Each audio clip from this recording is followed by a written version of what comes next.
인생의 전반을 위해 짠 프로그램으로 인생의 후반을 살 수는 없다. 그렇게 했거든요. 그래서 인생의 후반의 프로그램은 완전히 다르게 새로 짜야 된다는 이야기인데요. 자기가 변화를 해야 되는 것이죠.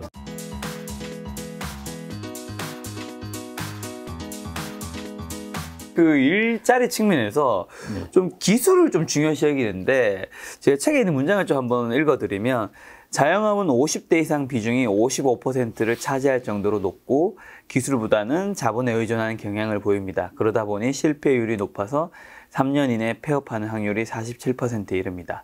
퇴직자들은 퇴직할 때 받아놓은 돈도 적잖이 있기 때문에 가장 손쉽게 착각하는 게 자기가 자신을 고용하는 방법이다. 이렇게 시작한 자영업 중 대표적인 게 치킨집이다.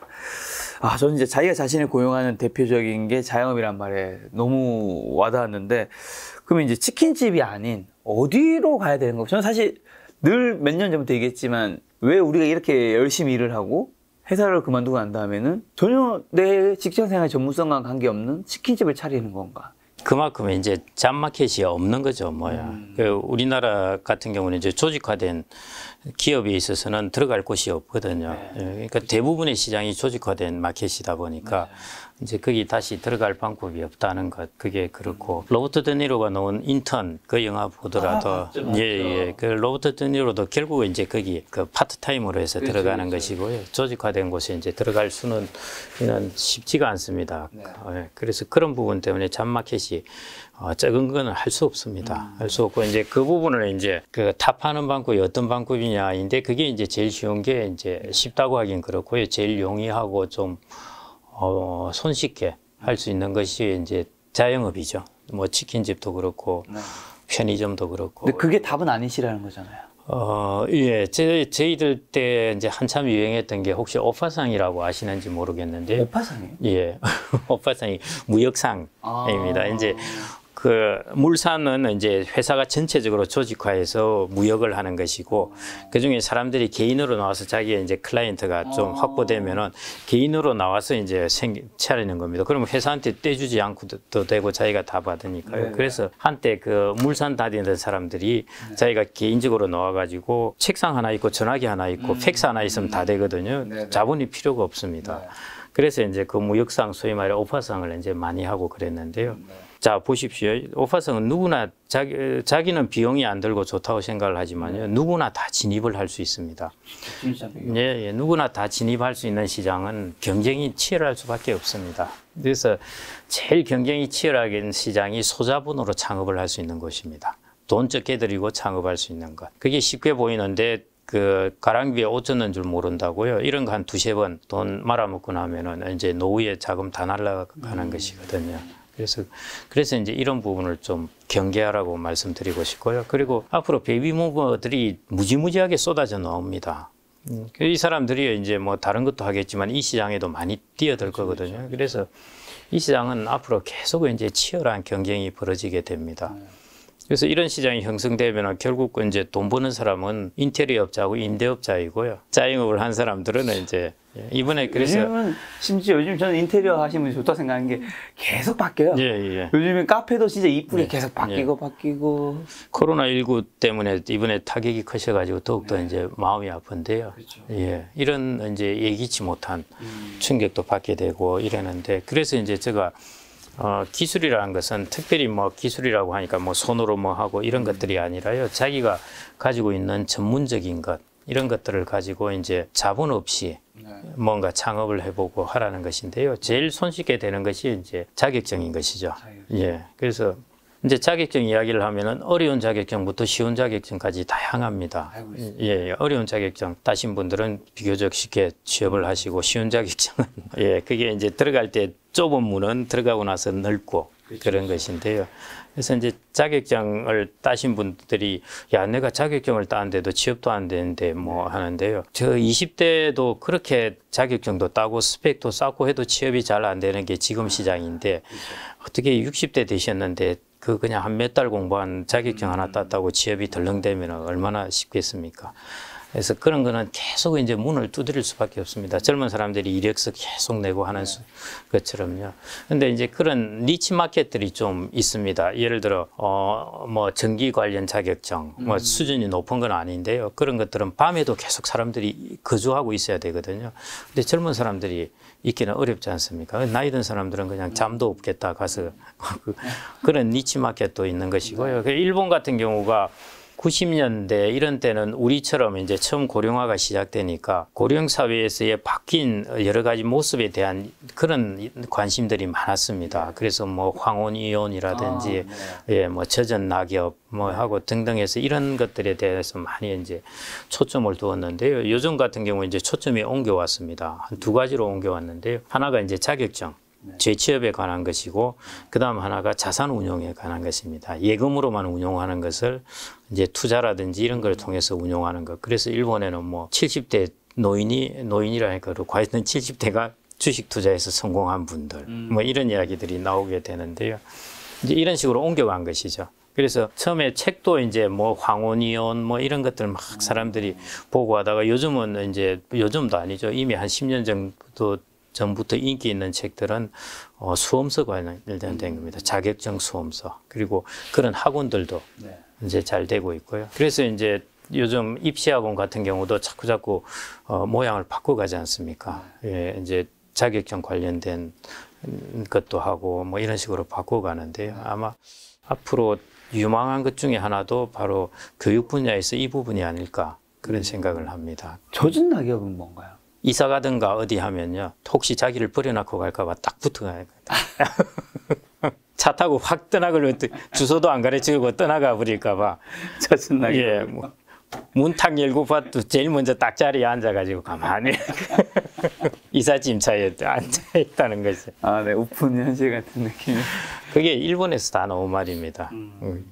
그러면 이제 은퇴 전후에 5년이 골든타임이라고. 네. 이건 어떤 의미일까요? 제가 생각했을 때는 은퇴한 이후에 이제 그 전에 기술이 없었다면 은퇴한 직후에 5년 동안 최대한 빨리 기술을 뭔가 배우거나 자격증 취득하지 않으면 그 중요한 순간을 놓친다는 의미가 같긴 한데. 네, 맞습니다. 네. 예, 은퇴 전 5년은 자기가 이제 계획을 잡아보는 시간이고요. 예, 대충 이제는 정년이 대충 이제 정해져 있지 않습니까? 그러니까 어느 정도 조금 예측 가능하게 되었는데요. 그래서 이제 그 5년 동안 내가 이제 무엇을 할 것인가 하는 것들로 이제 물론 이제 그 직장에서 최대한 자기가 노력을 해야 되는데요. 그 다음에 자기의 계획을 한번 잡아보고 하는 것들이 은퇴 전 5년, 그 다음에 자기의 자산 관리를 어떻게 할 것인가 하는 것들, 그 다음에 이제 자녀에 대한 부분을 어떻게 할 것인가 하는 전반적인 이제 지금과 인생 후반의 계획을 잡아보는 때이고요. 이제 퇴직을 하고 나서 이제 5년 동안은 방금 말씀하신 그런 부분, 내가 그 계획을 시행하는 것입니다. 시작을 하는 것인데, 제 친구들 중에 이제 그런 쪽에 뭐 자격증 공부를 바로 하는 사람들도 있고, 딴 그걸 자격증을 따서 있는 친구들도 있고, 뭐 그렇습니다. 그 다음에 이제 방송대에 또 가서 또 학위를 한두 개 더 따는 사람들도 있고요. 이런 식으로 이제 그 당장의 길이 이렇게 확 그거 했다고 보이진 않는데요. 이렇게 이제 문을 두드리다 보면은 어디선가 예기치 않게 이게 또 그 기회가 잘 맞을 수가 있거든요. 예, 그래서 그런 쪽으로 오히려 저는 길을 개척하는 것이 좋지 않을까. 근데 어떻게 보면 이 골든타임을 살리려면 그 이제 어쨌든 나이가 실버 뭐 50대, 60대, 뭐 70대이신 분들이 이 마인드 전환이 좀 굉장히 중요하다고 생각하는데, 왜냐면 기존에 해왔던 뭐가 있으면 어쨌든 뭔가 다른 방향으로 어느 정도 갈 수밖에 없는 거잖아요. 근데 제가 저희 아버지랑만 이제 통화를 해도 저희 아버지가 이제 가끔씩 이제 몸이 안 좋으실 때가 있어요. 뭐 생명에 지장이 있는 그런 정도는 아니고 어쨌든 그냥 몸이 좀 안 좋은 그럴 때마다 이제 제가 아버지한테 얘기를, 아버지가 저 운동을 일치 안 하시거든요. 그 다음에 먹는 것도 정말 그냥 라면, 뭐 안 좋은 것도 위주 드세요. 그렇다고 뭐 저희 아버지가 금전적으로 너무 어렵냐? 그런 게 아니에요. 그래서 아버지한테 아빠 몸이 안 좋다고 할 때마다 아버지 집 앞에 산책을 조금만 다녀보시라고. 동네라도 한 바퀴 돌아보시고, 아버지 많은 돈을 가진 건 아니지만 아버지가 노후를 보낼 정도의 돈은 충분하지 않냐. 식사도 좀 바깥에서 한정식 그냥 건강한 거 위주로 먹자. 이렇게 얘기를 해요. 그러면 시간이 지나면 제가 말씀드린 거 하나도 안 해요. 그리고 또 몇 개월 뒤에는 또 몸이 또 요즘 안 좋대요. 그래서 제가 물어보죠. 뭐 제 말대로 하신 게 있냐? 똑같아요. 그러니까 나이가 드실수록 이 생각을 바꾸는 게 참 쉽지 않아서 저희 이 골든타임 때 내가 잘 변화할 수 있을까? 그런 걱정도 좋으신 말씀이고요. 네. 그래서 저도 이제 그 기업의 변화에 관해서 설명을 많이 하지 않습니까? 네네. 어떻게 하면 기업이 변할 수 있느냐 하는데요. 사실은 그 고민이 그것입니다. 개인은 이제 인생의 전반과 후반 그 사이에 하프타임도 있고 할 텐데요. 그 하프타임 기간에 이 개인의 변화는 어떻게 해야 과연 도모가 될 수 있을까? 그러니까요. 예, 저도 사실은 그게 고민입니다. 칼 융 심리학자 네. 아시죠? 그 양반이 이제 했던 말 중에 인생의 전반을 위해 짠 프로그램으로 인생의 후반을 살 수는 없다. 그렇게 했거든요. 그래서 인생의 후반의 프로그램은 완전히 다르게 새로 짜야 된다는 이야기인데요. 그 중에 하나가 이제 그런 변화를, 자기가 변화를 해야 되는 것이죠. 변화가 근데 쉽지 않은 나이잖아요. 그렇죠. 그래서 그런 변화 학교라든지 이런 것도 사실은 좀 필요하지 않나 생각이 됩니다. 건강에 대한 것들이 이렇게 생각할 수도 있습니다. 아, 그거야 내 몸 내고 나이고 내가 이게 나한테 즐겁고 좋은데 어떡하겠냐. 네, 제가 꼭 이렇게 얘기하죠. 예. 이렇게 하다 죽을란다. 예, 예. 그럼 제가 할 말이 사라지면. 예. 근데 이게 뭐 직업을 구할 때도 비슷하실 것 같아서. 예. 그래서 이제 저도 이제 그건 참 자기의 가치관이 그렇다면 어쩔 수는 없기는 한데요. 근데 그런, 그 습관이 사실은 중요하거든요. 그래서 젊었을 때 습관과 인생 후반의 습관은 또 다릅니다. 그래서 그런 변화의 과정은 저도 사실은 어떻게 해야 사람을 변화할 수 있을까? 인생 후반을 위해서. 그게 저도 사실은 고민입니다. 그게 제일 중요한 부분은 맞습니다. 예, 예. 특히 건강 같은 경우는 건강이 돈입니다. 그렇죠. 예. 건강하게 95세 이렇게 큰 병 없이 사신 분들의 특징은 뭐냐면요. 우리가 9988234 그 이야기가 맞습니다. 99세까지 팔팔하게 살다가 2, 3일 아프다가 사망한다. 너무 행복할 것 같은데. 예, 그게 나이가 많이 드신 분들은 대부분 그래요. 나이가 주변에 보시면 아시겠지만 특히 100세 노인 분들은 그냥 몸이 좀 피곤한데 힘이 기력이 딸리는데 이렇게 하다가 세상을 돌아가세요. 예. 그리고 큰 병치레 없이 한 90 중반을 넘으신 분들도 보통 그렇게 돌아가세요. 예. 이번에 송혜 선생도 사실은 좀 코로나 걸리고 좀 몸이 쇠약하다가 바로 돌아가셨죠. 그저께 3일 전에 돌아가신 조순 교수님. 예. 이전에 서울시장도 하시고 모르시죠? 아니, 이름은 압니다. 그러니까 저희들 때는 워낙 유명해서 이름은 압니다 하면은 야, 조선 선생님을 모르나 이런 생각이 지금은 드는데. 이제 오세훈 시장님이셔서.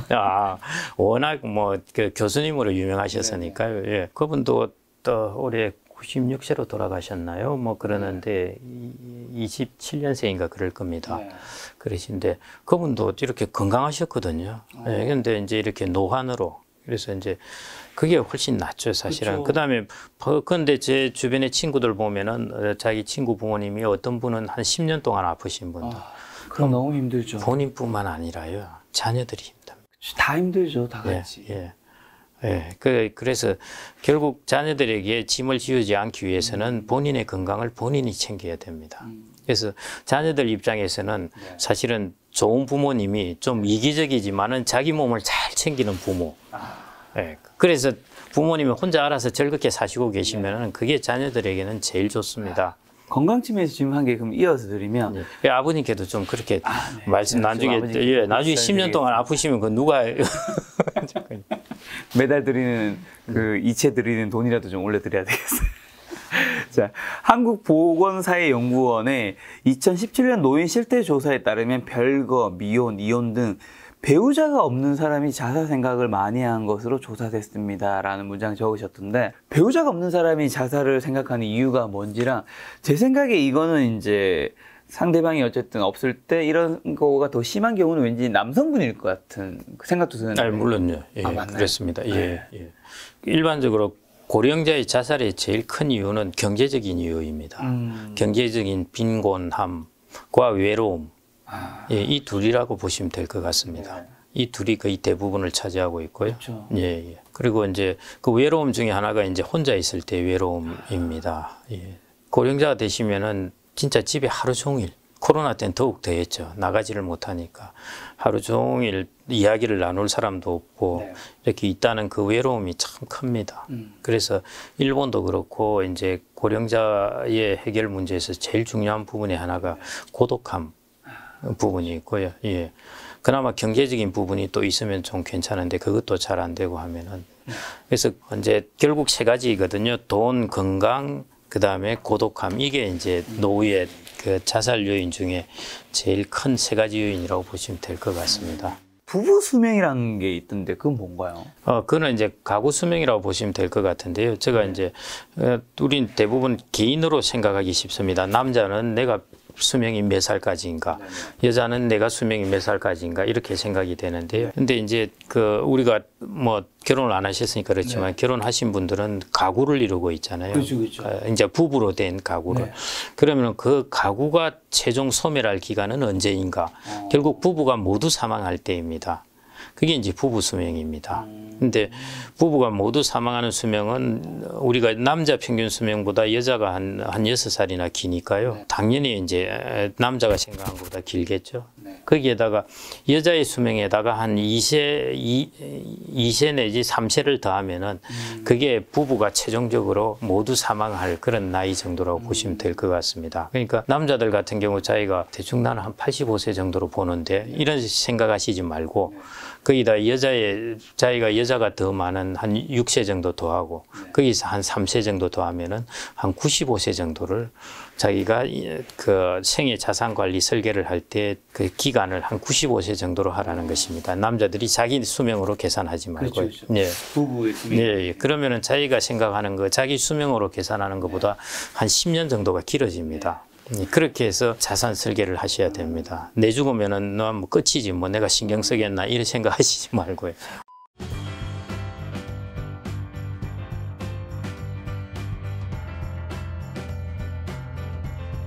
그러면 부부 수명이 이제 중요하다면 그 전에 더 중요한 것은 일단 항원 이혼을 안 당해야 되는 거잖아요. 그래야지 부부 수명이 의미가 있는 거지 않습니까? 요즘엔 제가 또 듣기로 항원 이혼이 굉장히 뭐 늘어난 추세가 늘었는데 항원 이혼을 좀 내가 당하지 않는 뭐 남자분들은 여자분들은 남성분들에게 그런 좀 대화법이 있을까요? 항원 이혼이 이제 좀 오해 중에 하나가요.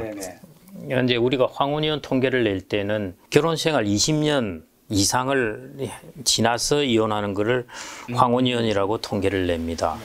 그러니까 28살에 결혼했다 하면은 48세 이후 이혼하면 황혼이혼으로 잡히는 것이죠. 그러다 보니까 좀 황혼이혼 통계가 자꾸 황혼이혼이 늘어난다를 가지고 조금 미스리딩을 하고 쉬운데요. 그렇지는 않고요. 황혼이혼 이제 결혼한 지 20년 지나고 이혼하는 거에 제일 높은 비중을 차지하는 것은 40 중반부터 50대까지입니다. 아, 진짜요? 전 뭐 60, 70, 이때 80대, 이때 이혼할 사람들은 이때 이혼합니다. 다시 언제요? 40 중반부터 50대까지. 왜요? 자녀가 성인이 되었을 때 시점. 이제 책임을 좀 벗어나서 이제 자녀에게 그전에는 피해 주니까. 예. 그래서 이제 최소한 대학교 들어가든지 대학교를 졸업하든지 이 정도. 이제 제일 결정적인 것은 이제 자녀가 결혼할 때까지, 이까지이니까 결혼식장에는 같이 가야 되니까 뭐 이런 생각으로 있는데, 그래서 이제 일본 같은 경우 황혼이혼을 신나리타 이혼이라고 그러거든요. 이전에 나리타 이혼은 젊은 이제 부부가 결혼을 하고 나서 해외에 이제 신혼여행 갔다 오고 나서 나리타 공항에서 빠이빠이 하고 이혼하는 게 나리타 이혼이었어요.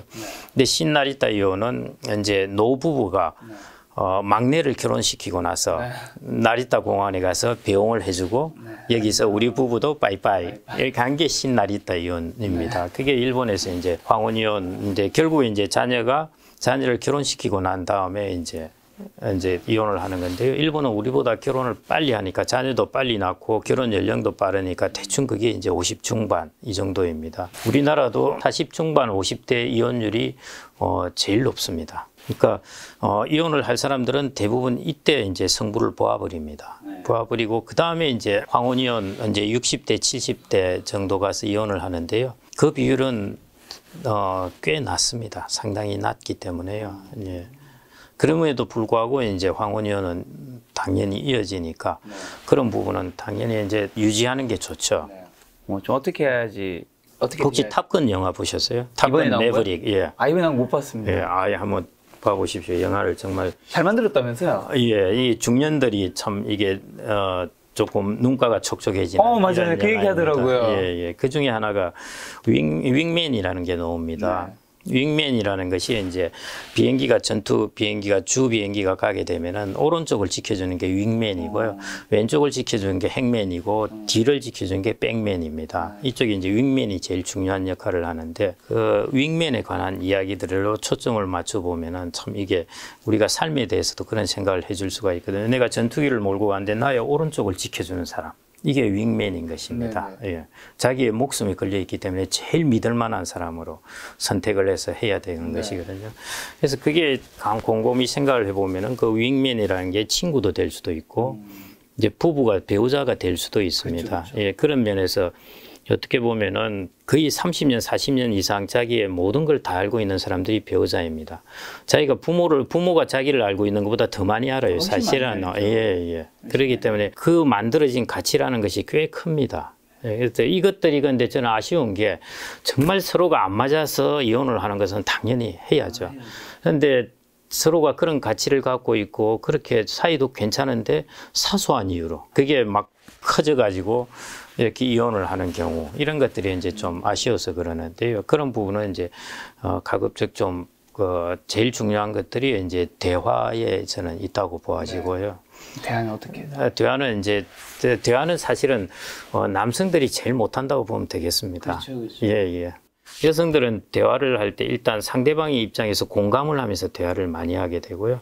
남성은 대화를 하면서 자기의 입장에서 대화를 많이 합니다. 내가 어떻게 할까? 뭐 이렇게 하는 것이고 여성들은 상대방이 어떻게 생각할까? 이걸 이렇게 생각하면서 대화를 많이 하거든요. 서로의 대화의 패턴이 완전히 다릅니다. 그래서 여성들도 남자들이 대화를 한다는 것은 남성들이 친구가 마음이 나빠서 그런 게 아니라 원래 유전적으로 저런 사람이다 하는 걸 좀 이해를 하셨으면 좋을 것 같고요. 남성들 같은 경우에는 대화를 할 때 이렇게 좀 상대방을 이제 젊을 때 하고 달리 나이 들어서 상대방을 이렇게 좀 생각을 하면서 공감을 하는 그런 대화를 하는 게 좋을 것 같고 공감이라는 것이 이제 그 영어로 하면은 compassion이라고 그럽니다. 그러니까 패션을 같이 한다는 것이죠. 패션이라는 것이 우리가 열정 이런 걸로 영어 단어로 생각을 하는데요. 패션이라는 게 이게 엄청난 이게 깊은 슬픔이라는 뜻도 들어 있습니다. 그래서 예수의 십자가 고난을 영어로 패션이라고 그러거든요. 예, 그래서 컴패션이라는 것은 본질적인 뜻은 뭐냐면은 깊은 슬픔도 서로 나눌 수 있는 것이 그게 공감이라는 것입니다. 그래서 이제 부부 사이에서 그런 남자는 남자만의 또 슬픔이 있습니다. 예, 여성은 여성만의 또 깊은 슬픔이 있고요. 그 슬픔을 서로 이해를 하는 것 그게 중요할 것 같고요. 그래서 대화법에는 저는 항상 그 공주와 달 그 이야기를 꼭 항상 염두에 두라 말씀드리는데요. 공주와 달이 혹시 무슨 이야기인지 전혀 지금 상상도 안 가는. 다 들어보셨을 텐데요. 공주가 하늘에 있는 달을 따달라고 이제 왕한테 이야기를 하니까 이제 왕이 달을 따줄 수가 없잖아요. 그래서 모든 학자들이 다 동원돼서 공주를 설득하기 시작했습니다. 공주님 실은 저 달은 지구에서 어마어마하게 떨어져 있고요. 저 크기가 어마어마하게 크고 저래서 딸 수가 없습니다. 그러는 거예요. 공주가 이제 계속 그래도 그 달을 따달라는 거죠. 그래서 이제 광대가 와가지고 그 공주에게 이제 물어봅니다. 공주님 저 달은 얼마만 한가요? 그랬더만은 이 바보야 그것도 모르니 달은 손톱만 하잖아 그런 거예요. 그 무슨 색깔입니까? 달은 저 노란색으로 황금색으로 손톱만 하지 않나 해서 그 광대가 요 손톱만한 달을 만들어서 주었어요. 그래가지고 이게 달입니다 하고 드렸거든요. 이제 공주의 입장에서는 그게 달이었던 거죠. 그런데 이제 그 광대가 걱정이 된 겁니다. 가만히 있어봐. 내가 달을 따줬는데 달이 또 저기 떠 있는데 이거 어떻게 해야 되지? 해서 걱정이 돼서 물어보았습니다. 공주님, 저 달을 따드리는데 저기 또 달이 또 하나 있으면 어떡하나요? 물어봤더니 공주가 또 아이 바보야 그것도 몰라? 달은 저 얼마나 많은데 저 물에도 비쳐 있고 강에도 있고 그거 하나 딴다고 해서 없어지겠어 이렇게. 그래서 게임이 끝나버린 겁니다. 그래서 학자들은 공주의 입장에서 생각하지 않고 객관적인 자기의 입장에서 진리를 말하려고 그랬고요. 광대는 공주가 원하는 게 뭔가 하는 공주의 입장에서 대화를 풀어간 것이죠. 예, 그래서 대화법이 저는 노후에는 제일 중요할 것 같고요. 그래서 혹시 대화법을 생각하실 때마다 달과 공주 이걸 생각하시면 어떨까 싶습니다. 여기서 그 달을 어떻게든 만들어서 뭐라도 주겠다라는 그 마음이 더 중요하다는 공주가 무엇을 원하고 있는지 공주가 생각하는 달은 무엇인지 학자들은 공주가 생각하는 달이 아니라 자기가 생각하는 달을 이야기를 해서 공주에게 설득을 하려고 그런 것이고요. 여기서 중요한 건 공주가 생각하는 달이 뭔지 물어보는 그렇죠. 일단. 맞습니다. 그다음에 예. 그거를 예. 듣고 주는. 네, 맞습니다. 인터뷰를 하라고 제가 이제 나는 솔로라는 그 프로그램이 있습니다. 아, 네, 알아요. 예. 알아요. 그거 엄청 많이 봤었는데죠. 예. 거기 보면은 거기 왜 가셨어요? 아니요, 그게 아니라 그냥 넷플릭스를 통해서 보긴 네. 했는데 그 이기의 이야기 이런 게 나옵니다. 그게 이제 아주 폐가가 된 곳에 들어가서 인터뷰를 하러 오라는 이야기가 보셨어요? 봤어. 근데 폐가 들어간 거 봤는데 제가 1기를 봤는지 3기를 봤는지 모르겠네요. 아. 그게 무슨 내용이었나요?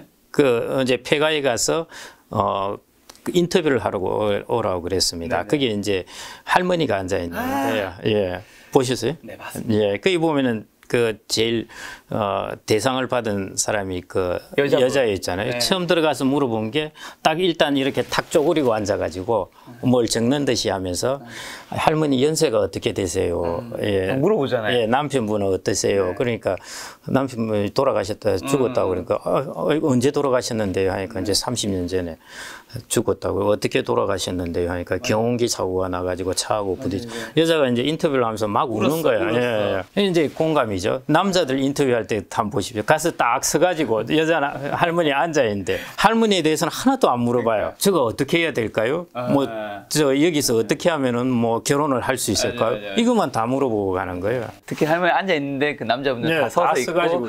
그 여자분은 이제 오히려 눈높이를 네. 더 낮춰가지고. 예, 예. 맞아. 그게 저는 그걸 보면서 저게 대화의 자세고 남자와 여자가 대화를 하는 것이 저렇게 차이가 나는구나. 예. 그렇죠. 자, 그러면 그래서 그 할머니의 마음을 가장 얻은 그 여자 그 여성이 예. 실제로도 결혼을 했잖아요. 예.